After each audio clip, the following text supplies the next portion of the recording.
Look at this disaster. लेकिन tension मत लो, मेरी टीम बिल्कुल रेडी है।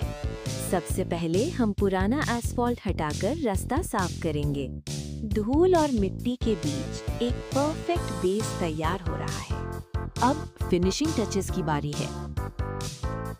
Look at this disaster. लेकिन टेंशन मत लो, मेरी टीम बिल्कुल रेडी है। सबसे पहले हम पुराना एस्फॉल्ट हटाकर रास्ता साफ करेंगे। धूल और मिट्टी के बीच एक परफेक्ट बेस तैयार हो रहा है। अब फिनिशिंग टचेस की बारी है।